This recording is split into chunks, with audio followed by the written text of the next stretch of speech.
Today I'm ranking the 10 best World War II movies from the 1970s, including the only war film where Clint Eastwood robs a bank, a movie with 35,000 real paratroopers, and the most accurate Pearl Harbor attack Hollywood ever filmed.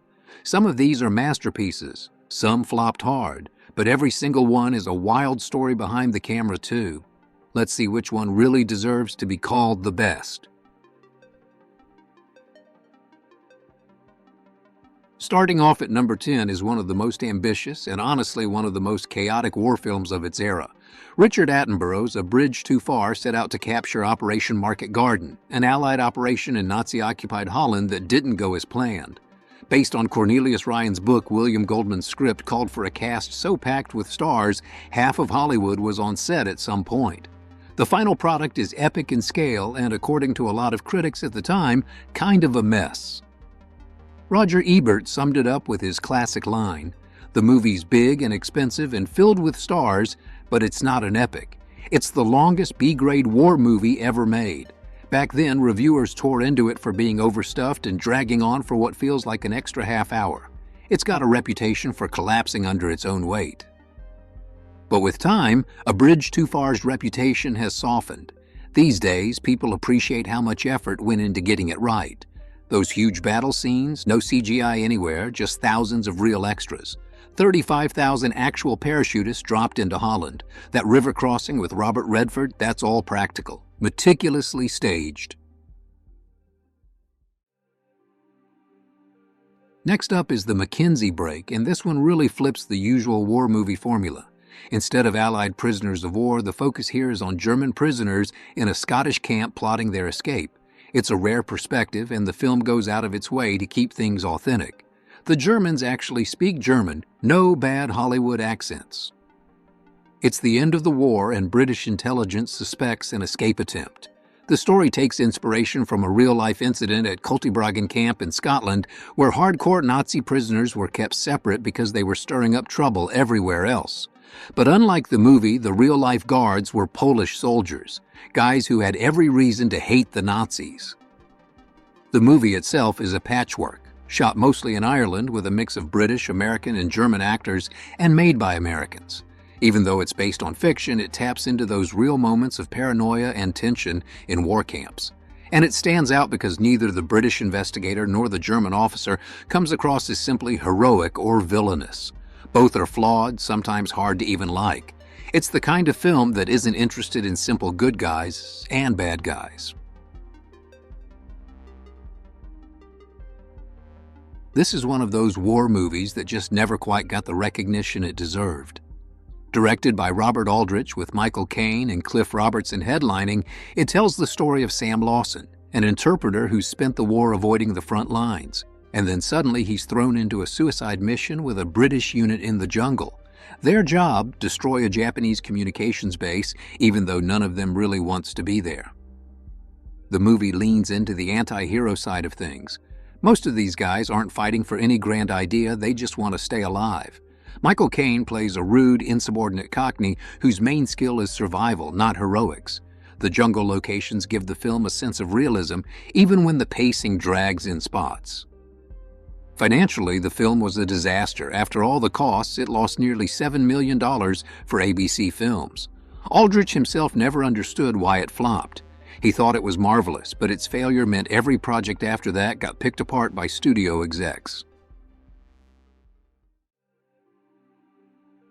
John Sturges' The Eagle Has Landed takes a big swing with an alternate history setup, a fictional Nazi commando raid to kidnap Winston Churchill on British soil. Michael Caine leads the Luftwaffe Airborne Forces unit parachuting into Norfolk disguised as Polish troops.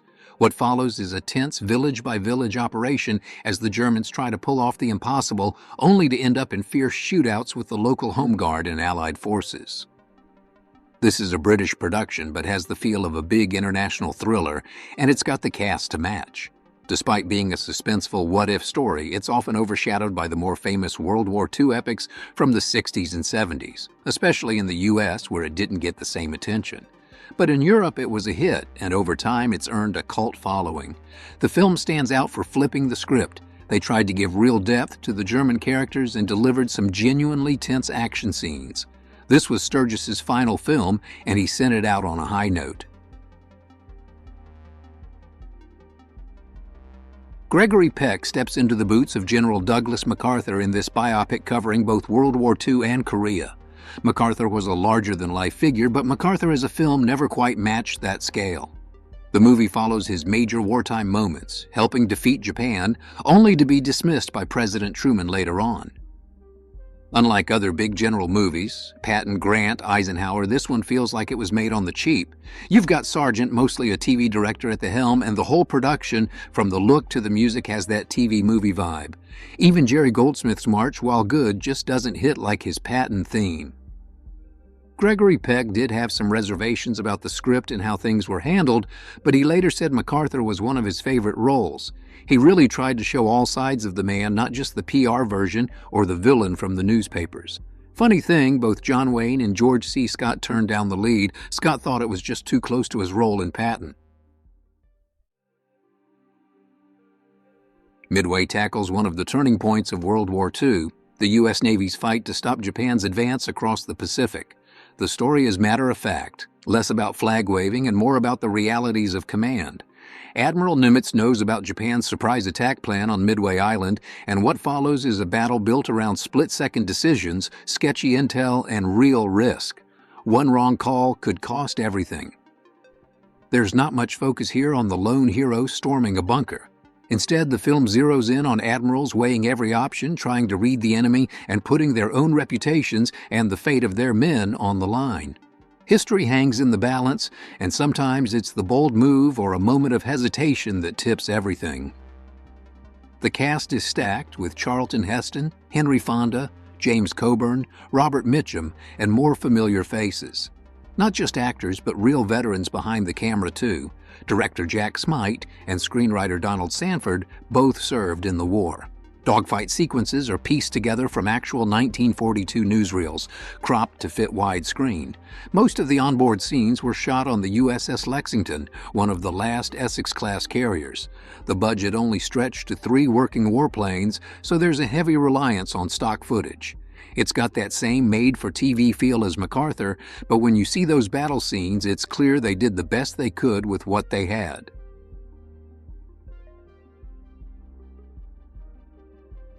This is a war film that's more interested in being a heist comedy than a history lesson. The tone is pure 1970s, irreverent, funky, and not even pretending to be accurate, and yet somehow it works. The movie's become a cult classic for good reason. Clint Eastwood leads a team of GIs on a mission to steal Nazi gold behind enemy lines in occupied France. He's got Telly Savalas and Donald Sutherland along for the ride. Savalas is unexpectedly likable as the tough sergeant, and Sutherland plays a tank commander who's basically a hippie dropped into World War II. What's interesting is where they shot it: Yugoslavia. The Yugoslav army still had a bunch of Sherman tanks in the 70s, so those are the real deal you're seeing on screen. Eastwood always said he was disappointed with MGM's final cut because a lot of character moments ended up on the floor. He thought the longer version was much stronger. Still, what made it to theaters is a joyful and weirdly timeless caper set in the middle of a war zone. This is Paul Verhoeven in his early form, before Hollywood and RoboCop, telling the true story of Eric Hazelhoff Roelfzema, a Dutch student who becomes part of the resistance. The film follows him and his friends as the Nazis occupy the Netherlands. One becomes a collaborator, another is Jewish and tries to survive, and others join the resistance to different degrees. Rutger Hauer stars as Eric, and he's not painted as a superhero, just a young guy trying to get through the war. This isn't a John Wayne saves the day story. There's fear, doubt, and people just trying to live another day. The story is told from the point of view of well-off university students. Back then, university was for the elite, so you get a unique perspective. Verhoeven's style is already in full effect. Graphic realism, morally gray choices, even a little nudity, controversial for the time. The film is based on Roelfzema's own memoirs. He really was a resistance fighter, later flew with the Royal Air Force, and ended up as an aide to Queen Wilhelmina in London. Tora goes all in on historical accuracy. They blended together American and Japanese perspectives to show the build-up to Pearl Harbor and the attack itself.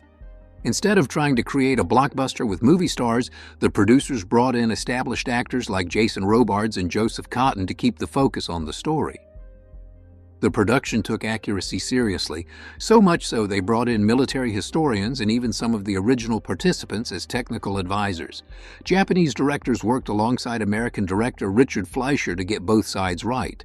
3 years of planning, 8 months of shooting, this was a massive production. Of course, it's not perfect. There are some gaffes. For example, all the Japanese planes in the film are really American trainers painted up to look like Zeros, and the paint schemes aren't always right for the historical squadrons. The film used the USS Yorktown, which wasn't even around at Pearl Harbor. Still, even with those nitpicks, the overall accuracy stands out.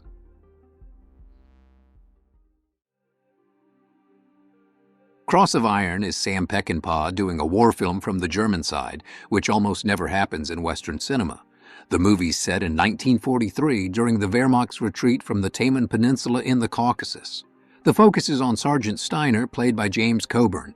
He's a veteran infantryman who's stuck under a Prussian aristocrat officer. There's constant tension between them, class differences inside the army, even as everything around them is falling apart. Soviet forces are closing in, and the film sticks with Steiner's squad as they just try to survive the withdrawal. This one gets a lot of praise for being honest about what the Eastern Front was actually like. The story is based on Willy Heinrich's novel. He served there, so the details ring true. Everything from the close-quarters fighting, the lack of supplies, the collapse of whole units, and command chaos, these were real things. The German soldiers in this film aren't shown as stereotypical Nazis. Instead, you get regular guys trying to stay alive as the front collapses. Peckinpah was obsessive about details. He wanted real uniforms, real weapons, actual T-34 tanks, and proper military choreography. The battle scenes look almost like documentary footage, and he didn't hold back on the violence or the psychological toll. Military historians and commentators point to Cross of Iron as one of the rare films that doesn't caricature German soldiers but shows them as professional fighters in a bad situation. It's not just the best World War II movie of the 70s, it's one of the most honest war films ever made.